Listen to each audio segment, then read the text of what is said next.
ആവേശം, പ്രേമലു, മഞ്ഞുമൽ ബോയ്സ് സിനിമകൾ ക്രൈസ്തവ വിശ്വാസങ്ങൾക്കെതിരാണെന്ന് ബിഷപ്പ് ജോസഫ് കരിയിൽ. സിനിമയിൽ മദ്യപാനം പ്രോത്സാഹിപ്പിക്കുന്നുവെന്നും ഇല്യൂമിനാറ്റി പാട്ട് ക്രൈസ്തവ വിശ്വാസത്തിനെതിരാണെന്നും ബിഷപ്പ് വിമർശിച്ചു. ഈ മാസം 20-ന് വിദ്യാർത്ഥികളുമായി നടന്ന സംവാദ പരിപാടിയിലായിരുന്നു വിമർശനം. ഇല്യൂമിനാറ്റി എന്താണെന്ന് നിങ്ങൾക്കറിയുമോ? എന്താണ്? നമ്മുടെ മതത്തിനും മറ്റെല്ലാത്തിനുമൊക്കെ എതിരായിട്ട് നിൽക്കുന്ന ഒരു സംഘടനയാണ്. എല്ലാ പരമ്പരാഗത മൂല്യങ്ങളെയും ചവിട്ടിമരിക്കുന്ന ഒരു സംഘടനയാണ്. പ്രേമലു എടുക്കുക, അവിടെയും അടിയും കുടിയൊക്കെ തന്നെയാണ്.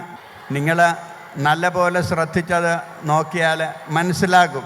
മഞ്ഞുമൽ ബ്രദേഴ്സിൻ്റെ കാര്യം, അതെങ്ങനെ അവർ വീട്ടിൽ നിന്ന് ഇറങ്ങിയ നേരം മുതൽ വഴിനീളെ കുടിയും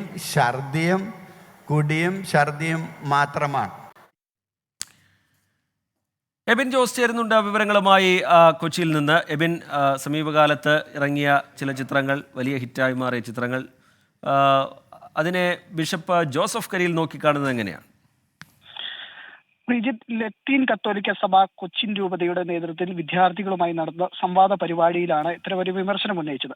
ക്രൈസ്തവ ദർശനങ്ങളുടെ കീഴിൽ നിന്നുകൊണ്ടാണ് ബിഷപ്പ് ഈ സിനിമകളെ വിമർശിക്കുന്നത്. പ്രേമലു, ആവേശം, മഞ്ഞുമൽ ബോയ്സ് സിനിമകളിൽ മദ്യപാനത്തെ പ്രോത്സാഹിപ്പിക്കുന്ന രംഗങ്ങളുണ്ട്. ഇത് വിദ്യാർത്ഥികൾ അനുകരിക്കരുത് എന്നുള്ള മാർഗനിർദ്ദേശം നൽകുന്നു.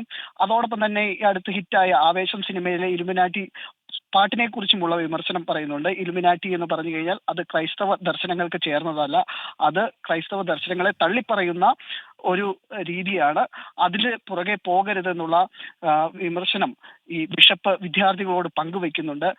ഈ അടുത്തിടെ ഹിറ്റായ സിനിമകളിലെല്ലാം തന്നെ ഇത്തരത്തിൽ മദ്യപാനത്തെ പ്രോത്സാഹിപ്പിക്കുന്ന സീനുകളുണ്ട്.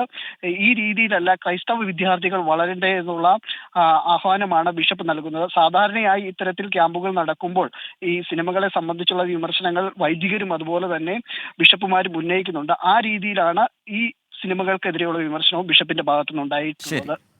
ശരി, എബിൻ ജോസ് കൊച്ചിയിൽ നിന്ന് വിവരങ്ങൾ നൽകുകയായിരുന്നു.